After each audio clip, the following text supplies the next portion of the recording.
In this family, no one yells. There are no insults, no doors slammed shut. And yet, this is the place where children learn not to trust themselves. Because when you feel pain, you are told, it's nothing, everything is fine. When you feel afraid, the answer is, you're exaggerating. And this silence, which looks like calm, slowly destroys the psyche. This was a family people admired.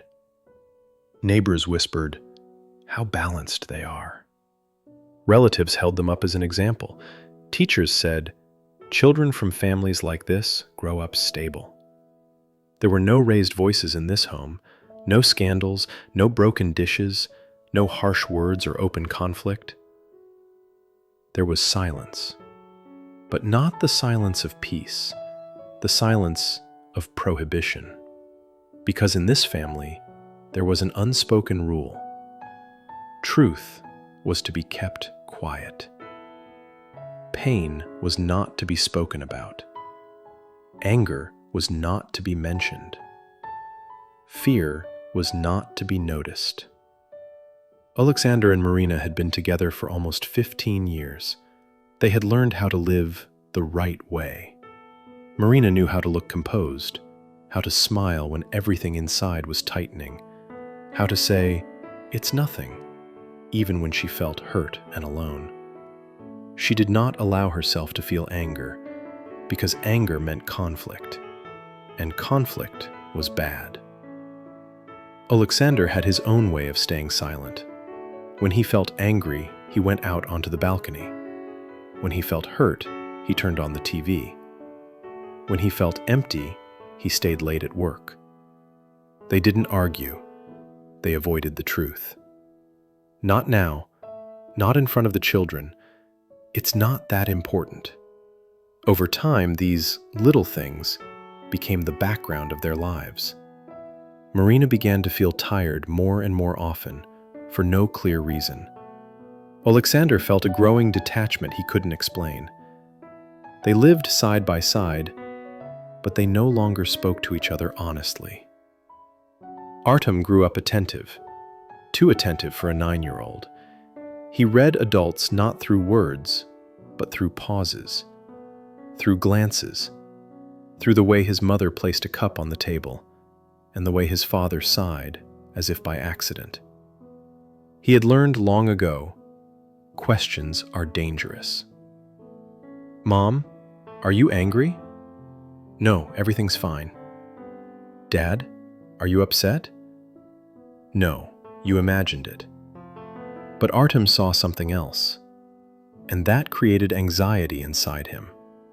Because when you're told everything is fine, but you feel tension, you begin to doubt yourself. Over time, Artem reached a conclusion.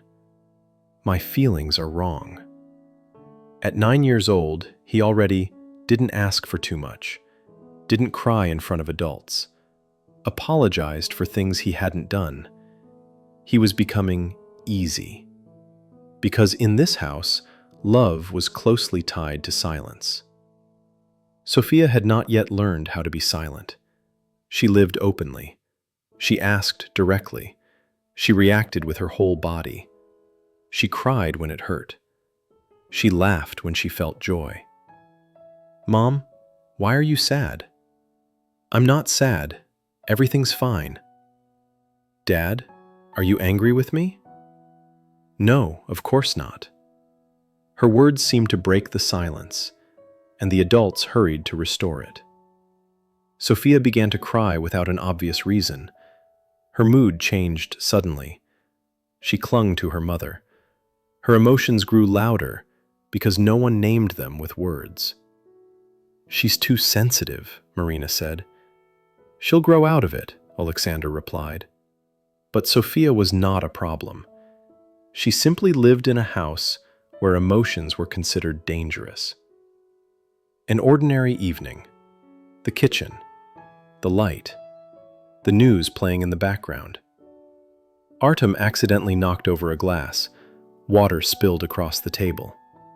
Alexander sighed sharply. Marina pressed her lips together. No one raised their voice. No one scolded him.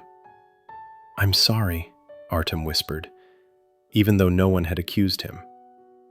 Sophia suddenly began to cry, loudly, without words. "Stop," Marina said calmly, too calmly. And in that moment, Artem felt something heavy, a fear without a name. Because once again, what always happened here had happened. Something important remained unspoken. There were no catastrophes in this family. But there were consequences. Marina was often ill. Alexander felt as though he was living next to himself. Artem was afraid of making mistakes. Sophia didn't understand why her feelings were unnecessary.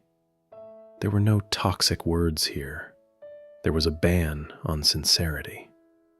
Silence looked like good manners, but in reality, it destroyed the connection with oneself and with others. In this family, the words were never spoken. I'm in pain. I'm angry. I'm confused. I need support. And the children learned the main lesson. Truth is dangerous. Feelings were unnecessary. Silence was safer. But it is precisely this silence that slowly destroys the psyche for years.